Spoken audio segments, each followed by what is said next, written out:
할렐루야. 네. 3월의 마지막 날을 여러분과 함께해서 얼마나 기쁜지 모르겠습니다. 하나님께서도 여러분의 발걸음을 기뻐 받아 주실 줄로 분명히 믿습니다. 한번 우리 성도들끼리 인사 먼저 나눕니다. 사랑합니다. 축복합니다. 사랑합니다. 축복합니다.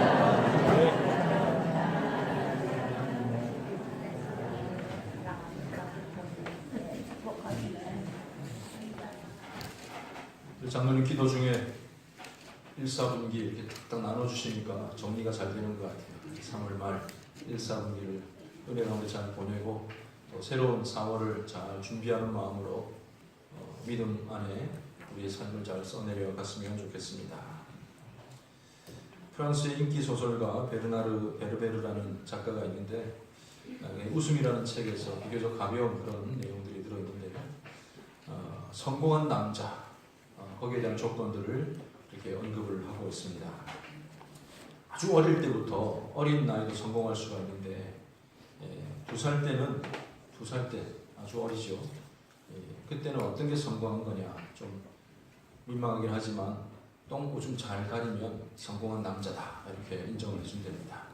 그리고 3살 때면 이가 나면 이빨이 나면 성공했다 이렇게 말한다는 것이죠. 12살 때는 이제 친구들이 많이 있으면 성공한 남자고 18살 때는 좀 우리랑은 좀 상황이 다르지만 자동차를 가지고 운전을 할 수 있으면 성공을 했다고 합니다. 20살 때는 아름다운 또 이 연인을 만나서 사랑할 수 있다는 것이 성공한 것이며 35살쯤 되면 돈을 좀 가지고 있어야 성공의 조건이다 이렇게 책에다가 기록을 해 놓았습니다. 그런데 재미있는 것은 이렇게 나이별로 계속해서 성공의 조건들이 쭉 달라지다가 50살이 되면 그때부터는 참 신기하게도 어릴 때 가졌던 동일한 내용들이 역으로 이 성공의 조건으로 등장한다는 거죠. 35살 때 돈 얘기를 했는데 50살 때 돈을 역시 많이 가지고 있으면 성공한 남자다. 그 사람이 그렇게 말을 합니다. 또 60살 때에는 20살 때 했던 것처럼 사랑할 수 있으면 그때까지 사랑할 수 있으면 성공한 남자다. 70세 때는 18살 때 아까 뭐라고 그랬어요? 자동차를 운전할 수 있으면 성공했다고 그러는데 마찬가지로 자동차를 운전할 수 있는 것이 성공의 조건이고 또 75세 때는 친구들이 제법 사귈 만한 일은 없고 아직도 친구들이 남아있으면 성공한 남자다. 그리고 80세 때는 이가 남아있으면 성공한 남자다. 90세 때는 뭐겠습니까? 처음 했던 거 그거 잘 가리면 성공한 남자다 이렇게 조건이라고 하고 있습니다. 글쎄요, 이 기준에 따르면 여러분들 성공하셨는지 모르겠습니다만 우리 마음 가운데 적어도 이 그리스도인으로서 양심을 가지고 있으면 무슨 1억 천금을 노리는 허황된 꿈을 가지지 않았다 할지라도 보통 사람들의 이 성공에 대한 소박한 생각은 그래도 어느 정도 생활할 수 있는 돈도 있고 단란한 가족과 함께 건강하게 잘 살아가는 것을 성공이라고 말을 합니다. 그러다가 만약에 경제적인 문제, 파산을 한다든지 또 큰 질병을 가지게 되면 실패한 인생이라는 생각을 우리가 떨쳐버리기가 참 힘듭니다. 만약에 그렇다면 지금 말씀드리는 두 사람 중에 제가 소개할 두 사람 중에 누가 과연 성공한 사람인지를 한번 생각해 보시길 바랍니다. 여기 있는 이 사람은 성실하게 돈을 잘 모았습니다. 수완도 좋았는지 돈을 엄청나게 많이 모았는데 옷도 그냥 옷을 안 입어요. 최고급 디자이너가 만든 최고급 브랜드의 옷을 바꿔가면서 입고 또 날마다 사람들 친구들을 모아서 파티를 여는데 그렇게 흥청망청을 해도 돈이 부족함이 없는 그런 사람들이 인기가 많은 사람입니다. 근데 이 사람은 언제부턴가 이렇게 피부에 뭐가 생기기 시작하더니 온 몸에 이 피부병이 돌아서 고통을 받았고 그나마도 병원을 찾아갈 만한 돈도 다 떨어지고 가족들로부터도 외면을 당하면서 앞서 말한 이 부자의 집 앞에 앉아서 구걸이나 하면서 연명하는 그런 사람입니다. 이 두 사람 중에 누가 성공한 사람입니까? 어떤 사람이 성공한 사람이에요? 여러분들 같으면 어떤 삶을 살고 싶습니까? 사실 이 고난 중에 있던 사람의 이름은 성경에도 등장하는데 이 나사로라는 사람입니다.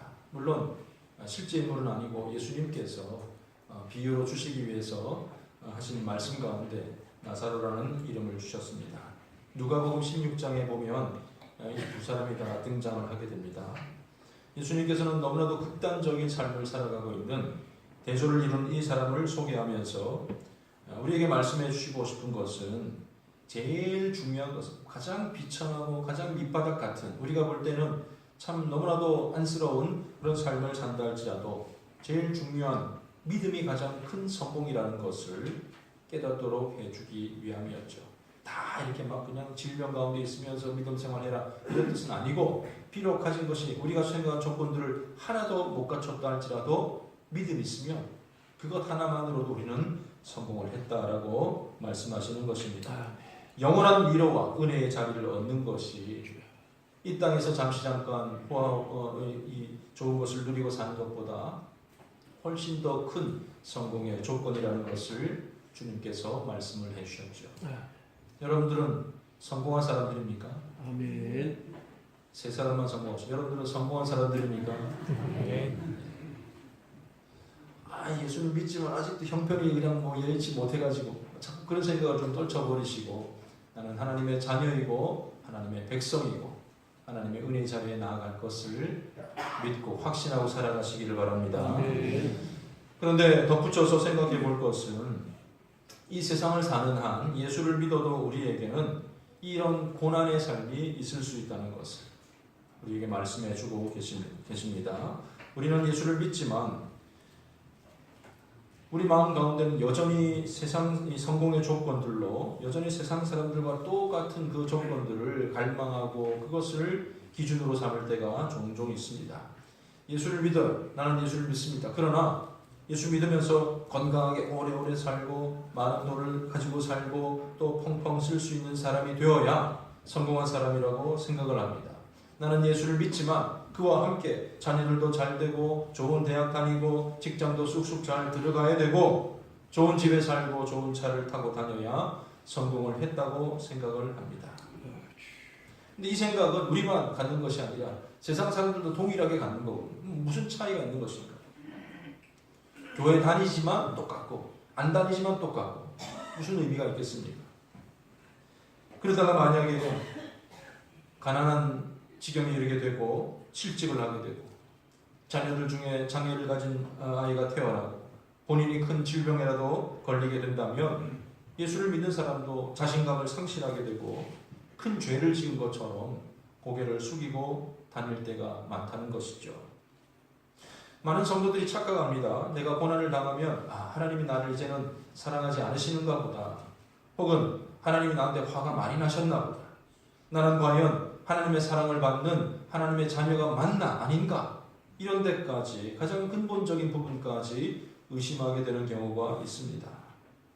그런데 오늘 이 본문 말씀을 살펴보게 된다면 우리의 이런 생각들은 다 바꿔져야 할 것 같습니다. 고난과 시련이 좋은 사람은 아무도 없지만 그 고난과 시련이 왔다고 해서 어깨를 늘어뜨리고 한숨 쉴 만한 일도 아니라는 말씀입니다. 고난이 왔다고 해서 그것이 반드시 하나님께 징벌을 받는다든지 나의 죄값을 치른다고 생각해서는 안 될 것입니다. 오히려 오늘 2절 말씀을 통해서 보면 자녀들아 너희가 여러 가지 시험을 당하거든 온전히 기쁘게 여기라. 아멘. 온전히 기쁘게 여기라 하셨습니다. 목사님 이건 성경이니까 목사님이 제 상황을 지금 잘 몰라서 하는 소리 같으신데 내가 얼마나 힘든데 내가 얼마나 괴로운데 어떻게 기뻐할 수가 있겠습니까? 이렇게 말씀하실 수도 있을 것입니다. 예, 그렇습니다. 저도 성경에 기록된 여러 가지 시험들을 당장 내 삶 가운데 마주하게 된다면 어떻게 반응을 하게 될지 참 궁금한 마음도 없잖아 있습니다. 그러나 하나님은 분명하게 말씀하십니다. 어떤 상황 속에서도 어떤 고난 속에서도 기뻐하라 라고 말씀하고 있습니다. 우리가 무슨 성인 군자도 아니고 무슨 엄청난 그런 수준에 있는 사람도 아닌데 도대체 어떻게 그렇게 할 수 있다는 말입니까? 또 왜 이런 요구를 우리에게 하고 계십니까? 오늘 말씀에는 우리가 살아가면서 만나고 또 깨닫게 되는 여러 가지 고난이 어떤 특성을 가지고 있는지 또 어떤 의미를 주고 있는지를 잘 알려주고 있는 하나님의 말씀입니다. 우리에게 불현듯 임하는 이 고난의 특징들이 있는데 먼저 이 고난이라는 것은 누구도 피할 수 없는 일이라는 것을 잘 알아야 합니다. 성도라고 해서 하나님의 백성들이라고 해서 고난에서 전혀 무슨 예외가 아니라는 말씀입니다. 그것도 2절 말씀 보면 여러 가지 시험을 당하거든 이렇게 말하고 있는데 여기 보면 시험이 찾아오고 또 혹은 내가 뭐 시험을 이렇게 고를 수 있는 그런 상황이 아니라는 거죠. 당한다라는 뜻은 아주 수동적인 것이고 아주 그냥 이 불강력적인 그런 일이라는 겁니다. 내가 원해서가 아니라 내가 당하는 거예요. 예수님께서도 말씀하십니다. 세상에서 너희가 환난을 당하나. 요한복음 16장 33절 말씀입니다. 당하게 될 거예요. 베드로도 말합니다. 사랑하는 자들아 너희를 연단하려고는 불시험을 이상한 일 당하는 같이 이상히 여기지 말라. 우리는 이런 고난을 당할 수밖에 없는 존재인데 우리 삶에 어떤 고난이 찾아와도 절대로 놀라지 말고 이것이 나의 인생의 한 부분이라고 하나님은 말씀하고 계십니다.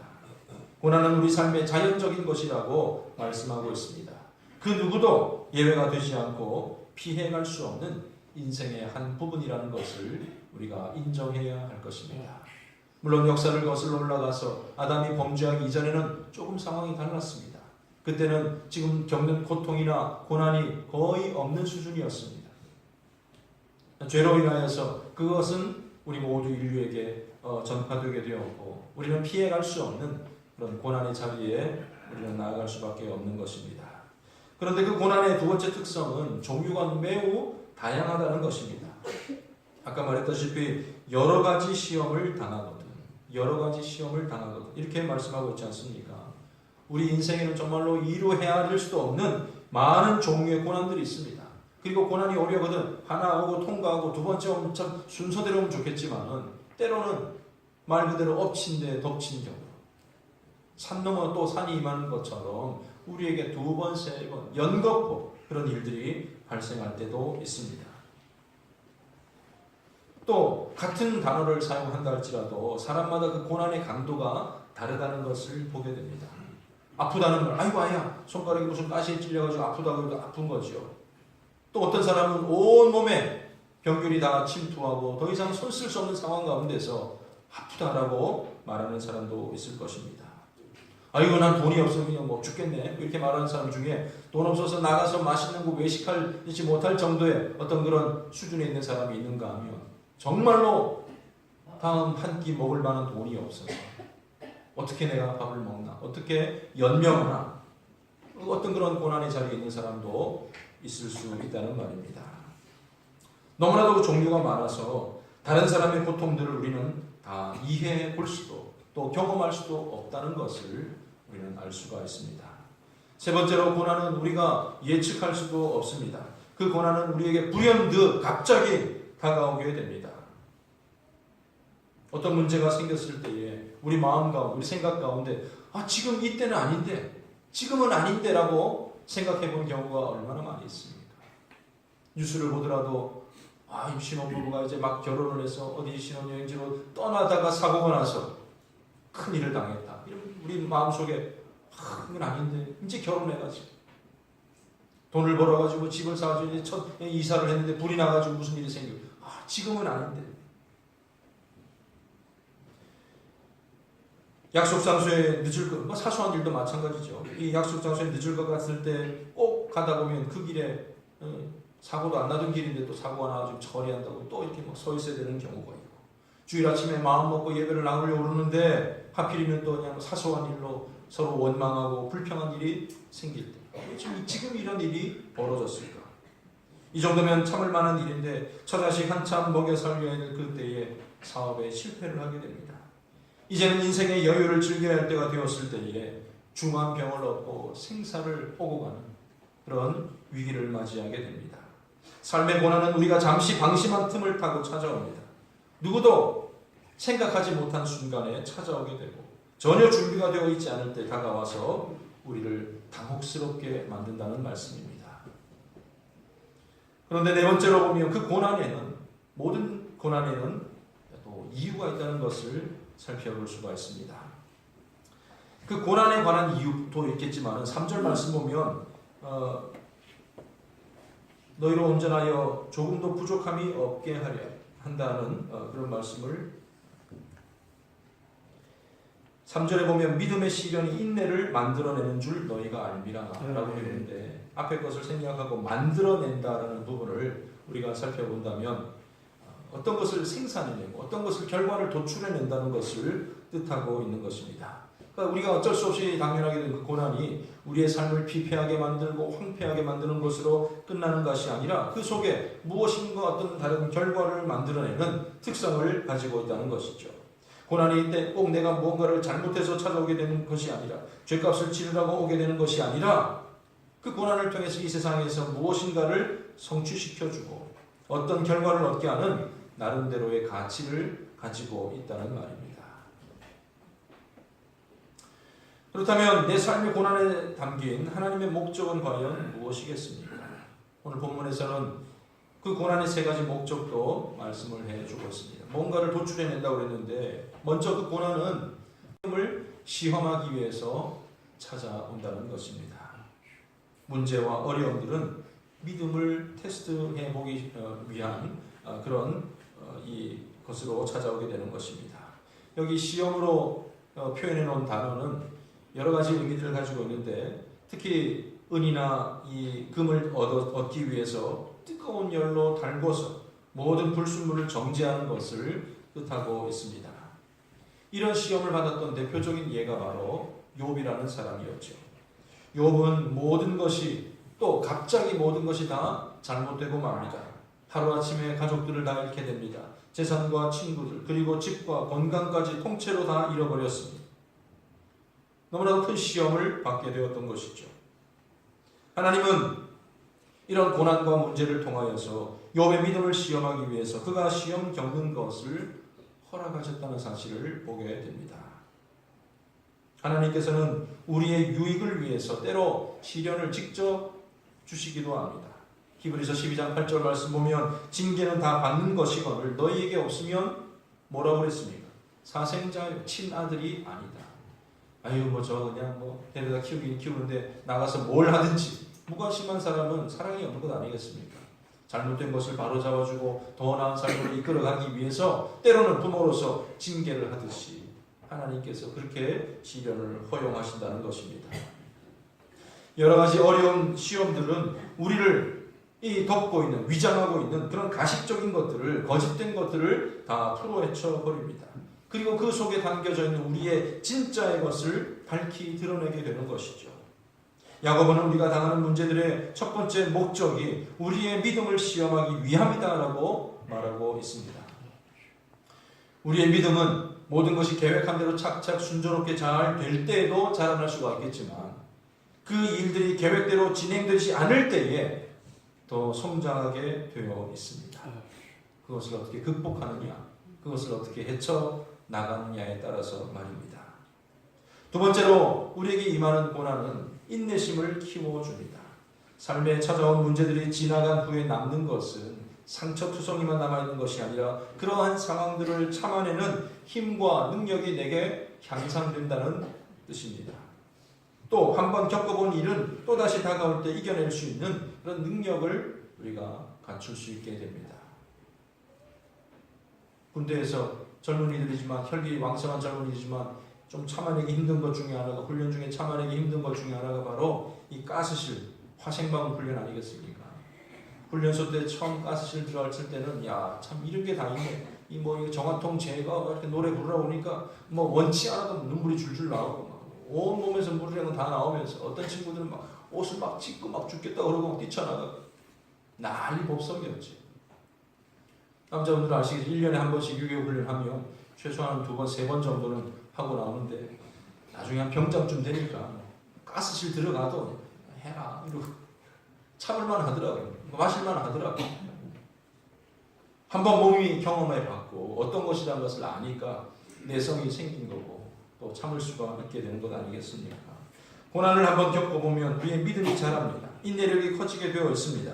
고난을 통해서 단련받은 사람은 6절 말씀에 나오는 것처럼 바람에 밀려 요동하지 않습니다. 처음 경험해 본 사람들은 이게 뭔가 해서 그냥 자삭거리는 작은 파도처럼 그렇게 왔다 갔다 할 수밖에 없지만, 경험해 본 사람은 저 깊은 바다처럼, 바닷속 저 깊은 곳에 있는 물결처럼 흔들리지 않고 요동하지 않는 믿음의 자리에 나아갈 수가 있게 되는 것입니다.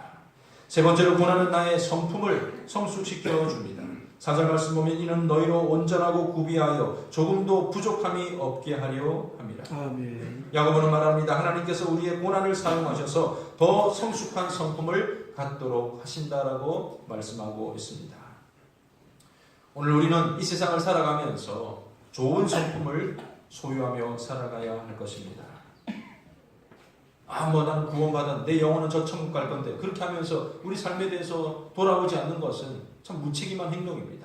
내 영은 좋은데, 구원은 받았는데, 그것을 담고 있는 우리의 몸이, 우리의 육신이, 우리의 삶의 모습이 형편없다면 하나님의 영광 가리우는 일이 아니겠습니까?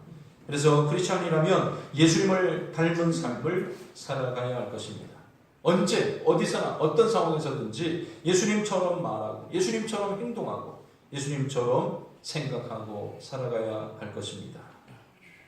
우리가 예수님을 닮아가도록 하나님께서는 두 가지 도구를 사용하시는데, 먼저 성경 말씀입니다. 하나님의 말씀, 그 말씀을 읽고 예수님이 이렇게 하셨구나, 하나님께서 이런 것을 요구하시는구나, 하나님의 뜻을 깨달아가고 주님처럼 살아가는 법을 배우게 됩니다. 그리고 두 번째 도구가 바로 우리의 환경을 사용하시는 건데, 특별히 우리에게 고난이나 시련을 통하여서 우리의 문제나 억압, 스트레스, 질병, 이런 여러 가지 사건들로 우리를 빚어주시고 우리를 바꾸어 나가신다는 것입니다. 모든 상황, 내 삶 가운데서 일어나는 모든 상황들을 통해서 우리는 교훈받을 수 있어야 할 것이고, 또 그것을 주님처럼 적용할 수 있어야 할 것입니다. 항상 머릿속에 기억하십시오. 어떤 상황을 맞이하든지 예수님이라면 과연 어떤 모습을 요구하실까? 예수님이시라면 어떻게 행동을 하셨을까? 그것은 교회 안에서만 섬기고 봉사할 때만이 아닙니다. 사업에 실패를 했습니다. 실직을 당하였습니다. 큰 병을 진단받았습니다. 그리고 회복이 어렵다는 말을 듣는 것처럼 중대한 일을 맞이하게 되었을 때 예수님이라면 어떻게 표현하실까? 어떻게 받아들이실까? 아니면 작고 사소한 일이라 할지라도 운전을 하다가 갑자기 끼어든 사람을 발견하게 되었을 때, 신호도 무시하고 나한테 좀 해를 가했을 때, 길을 가는데 그냥 어깨를 부딪히고 사과도 하지 않고 가는 그 사람을 마주하게 되었을 때에, 오해를 받거나 누명을 썼을 때에, 그때 어떻게 할 것인가? 예수님이라면 어떻게 할 것인가?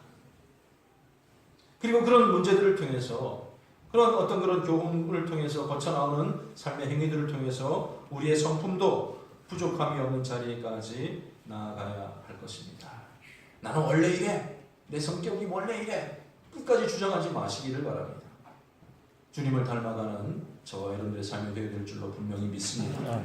저는 개인적으로 목회를 하면서 이곳이 저의 사역의 현장이자 또한 훈련받는 훈련의 장소라고 생각을 하고 있습니다. 누구나 마찬가지지만 우리가 이 땅에서 결코 완전한 존재가 아니기 때문입니다. 제가 모든 것을 다 알고 모든 면에 완벽해서 설교를 하고 가르치는 사역을 하고 있는 것이 아니지 않습니까? 삶에 대한 훈련, 성품에 대한 훈련들을 많이 받고 있다고 생각이 되어지고, 또 여러분도 마찬가지로 지내야 한다고 생각합니다. 아직도 가야 될 길이 멀었어요. 가야 될 길이 많이 있습니다. 그러나 또 돌이켜보면 하나님께서 이렇게 좀 바꿔주셨구나라는 부분들도 조금씩 발견할 수 있을 것 같아요. 10년 전 혹은 그 이전을 생각한다면, 예를 들어서 한 가지만 말씀드리면, 지금은 여러분들이 저 볼 때 좀 점잖잖아요. 인정들 못하시네 지금. 근데 과거에는 너무 좀 급한 성격이었던 것 같아요. 그래서 책을 읽어도 막 이렇게 대표로 읽을 때는 막 틀리기도 하고, 빨리빨리 읽어야 되니까 틀리기도 하고, 약간 막 감정이 흥분이 되고 막 이럴 때는 생각이 앞서고 그냥 그러다 보니까 많이 막 더듬기도 하고, 해야 될 말 제대로 막 더듬고 이런 정도로 좀 급한 성격이었던 것 같습니다. 그런데 요즘은 어디 사람들이 있는 곳에 가서 누가 물어봐요. 아버지가 어디 계시냐고. 저희 아버님 제천에 지금 계십니다 라고 말하면 아이고 내가 그럴 줄 알았다고. 목사님 보니까 충청도 사람 역시 점잖다고. 충청도면 충청도지 부산 사람이고 다른 옛날 과거가 있는 사람인데 그만큼 자기 보기에는 좀 천천히도 말하고 좀 뭐 차분하게 말도 하고 그렇게 보이나 봅니다. 뭐 때로 제가 뭐 어디 지역을 비하하고 그런 건 아니겠지만은 때로는 빨리 말할 필요도 있겠지만 우리는 어떻게든 그것을 내 것으로 고집할 것이 아니라 항상 더 나은 쪽으로 우리는 성장해 가야 할 것입니다. 개성 운운하기 이전에 내 모습을 통해서 나의 성품과 사소한 삶의 습관까지도 주님의 모습을 닮아가고 또 복음의 장애가 되지 않도록 나를 바꾸어 가야 되는 거죠. 하나님의 영광을 위한 삶으로 내 모습까지도 변화될 줄로 분명히 믿습니다. 하나님께서는 이처럼 우리의 문제나 고난을 통해서 우리를 가르치시고 단련시키시는데 그렇다면 이 고난에 대해서 우리는 어떤 반응을 해야 되겠습니까? 어떻게 그것을 받아들여야 되겠습니까?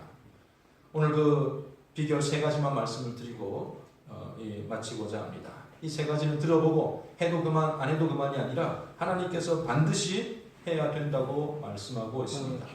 왜냐하면 이 고난, 삶에 대한 문제가 우리를 자동적으로 성장시키는 그런 과정이 아니라 중요한 키포인트는 뭐냐면 그 문제를 만나게 되었을 때에 올바른 이와 같은 방법으로 대처하게 될 때에 내 성장에 도움이 되기 때문입니다. 그래서 그 첫 번째는 고난 앞에서도 우리에게 기뻐하라는 것입니다. 따라해 봅시다. 기뻐하라. 기뻐하라. 언제요? 고난 앞에. 고난 앞에서도 기뻐하라. 믿음의 사람들 다 되시기를 바랍니다. 2절 말씀 보니까 온전히 기쁘게 여기라. 온전히 기쁘게 여기라.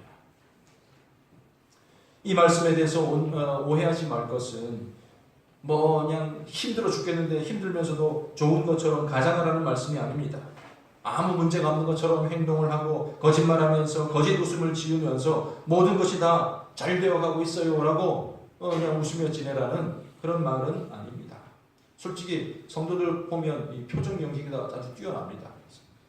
근심 걱정이 다 뛰어나도 옆 사람하고 인사합시다 하면 싹 웃으면서도 얘기도 하고 금방금방 할 수가 있잖아요.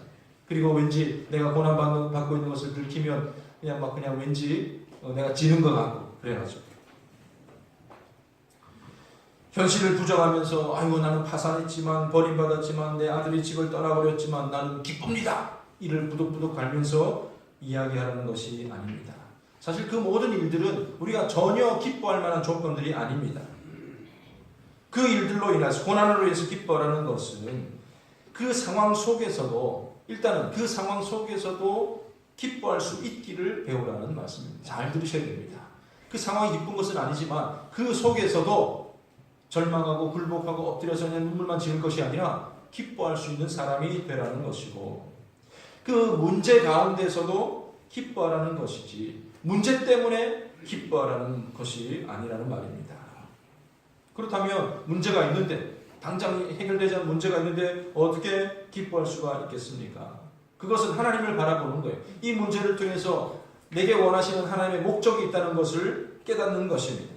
하나님은 우리의 믿음을 이것을 통해서 시험하고 계시고 우리의 인내심을 키워주시고 우리의 온전한 인격과 우리의 성품을 만들어가고 계신다는 그 사실을 보게 될 때 우리는 기뻐할 수가 있는 것입니다. 혹은 하나님이 계획하신 것이 아니랄지 다른 악한 자들이 계획한 것이고 심지어 마귀가 우리를 시험하는 것이라 할지라도 주님께서는 그것을 잘 사용해 주십니다. 하나님은 그것을 선한 의도로 바꾸어 주십니다. 그러기에 우리는 고난 속에서도 기뻐할 수가 있는 것입니다.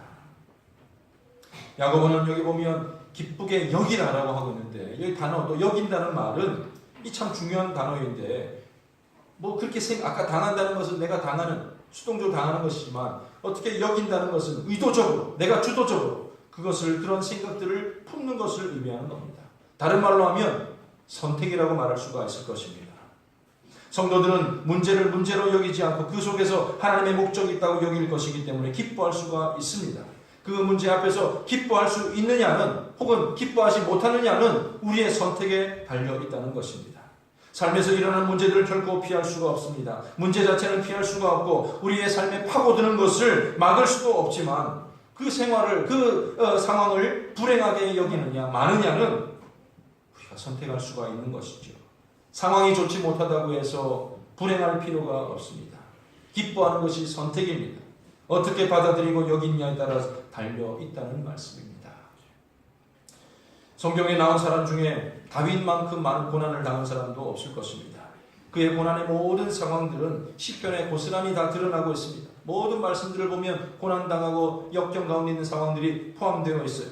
그 중에 시편 27편 말씀 보면 그 생생하게 묘사를 하고 있는데 악인들이 내 살을 뜯어먹으려고 다가오고 있습니다.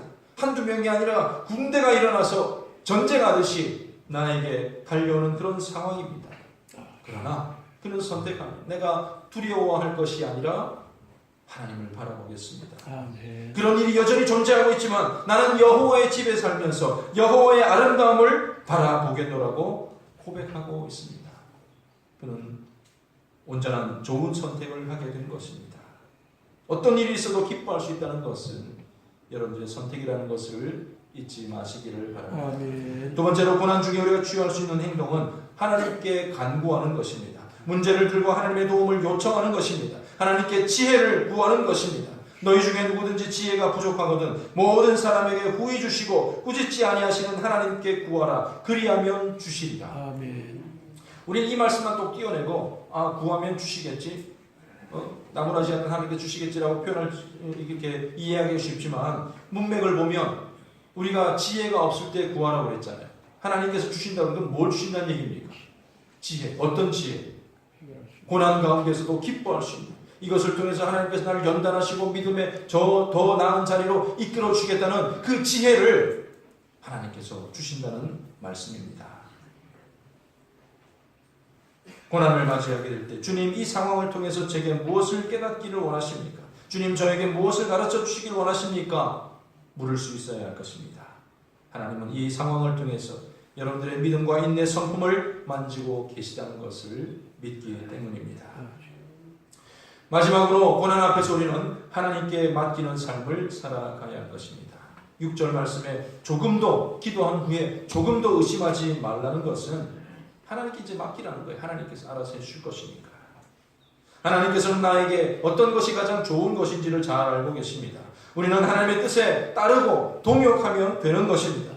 주님이 행하고 계신 그 일에 대해서 전혀 의심하지 않겠습니다. 왜 이런 일이 일어난지 참 억울하기도 하고 저는 알 수 없지만 주님께서 욥의 삶에 허락하신 것과 같은 지금 그 사건을, 이 일들을 내게 허락하신 줄로 믿습니다.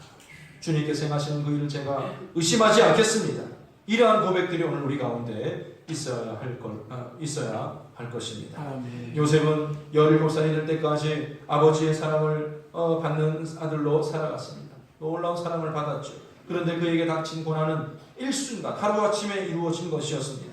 가장 가까이 지내야 될 형들로부터 배신을 당하고 이제 길을 떠났다가 돌아올 것을 이 생각을 하고 떠났지만 영영 돌아올 수 없는, 실제로도 애굽 땅에 가서 고향으로 못 돌아왔잖아요. 뼈가 유골만 나왔지. 옷을 빼앗깁니다. 발가벗긴 채 구덩이에 던져집니다. 이게 장난인가 뭔가 형들 도와달라고 외쳐봤지만 도와주질 않습니다. 한참이나 지난 후에 주님 이르기를 이제는 나를 구해주라고 다 올라갔더니 이게 웬걸, 낯선 사람들에게 노예로 팔려서 질질 끌려가게 됩니다. 도움을 구하고자 아무리 쳐다봐도 뒤에서 낄낄 웃으면서 도와주지 않습니다. 홀로 애굽에 가서 가정 총무의 일도 해보고 감옥에도 갇혀보았습니다. 왕의 꿈을 해몽하는 자리까지 초대받았으나 자칫 왕의 마음을 심기를 거스르게 된다면 목숨이 어떻게 될지 모르는 그런 상황이었습니다. 그러나 결국 애굽의 총리 자리까지 오르게 되었습니다. 얼마 뒤에 형들이 찾아왔습니다. 그들이 행한 일을 생각하고 그동안 고생한 일들을 생각한다면 엎드려 있는 그 형들일지라도 한 사람 한 사람 다 밟아주어야 할 것이지만 요셉은 그렇게 고백합니다. 하나님이 우리 모두의 생명을 구원하시려고 나를 당신들보다 먼저 보내셨나이다. 당신들 때문에 내가 이 고생을 하였소라고 말하지 않습니다. 고난에 이르게 한 죄를 묻지도 않았습니다. 오히려 고난을 허락하신 하나님께 감사하면서 기뻐하는 요셉을 발견할 수가 있는 것입니다. 사랑하는 성도 여러분, 만약 여러분이 어려움을 만나셨다면 당장 두려움에 앞서서 하나님께 감사하며 기뻐하시기를 바랍니다. 여러분의 인생의 방해꾼이라고 생각하지 말고 친구를 맞이하듯 받아들이시기를 바랍니다. 또한 하나님께서 우리 삶 속에서 일하고 계신다는 사실을 의심하지 마시기 바랍니다. 지금 이 순간에 하나님 눈을 감고 계시겠지? 아니에요. 하나님은 바로 그 순간에 우리와 함께 하십니다. 아멘. 우리를 결코 떠나지 않습니다. 항상 우리와 함께 하십니다. 아멘. 사랑하는 성도 여러분, 오늘 우리 앞에 어떤 문제가 있습니까? 어떤 고난이 있습니까? 참으로 힘겹고 받아들이기 억울하고 어려운 일이겠지만 이 문제를 통하여서 역사하실 하나님의 일하심, 하나님의 은혜를 사모하시기를 바랍니다. 아멘. 또한 이 일을 통해서 나의 믿음이 자라가고 인내로 기다리며 성숙한 성품을 가진 그리스도인이 되리라라는 각오를 할 수 있는 믿음의 사람들 다 되시기를 바랍니다. 하나님께서 우리를 온전한 자리로 이끌어 주실 것을 소망하면서 흔들림 없는 믿음 생활 잘 해나가는 우리 모든 성도님들 다 되시기를 주님의 이름으로 간절히 축원합니다. 아멘. 기도하겠습니다. 하나님 아버지 은혜를 감사드립니다.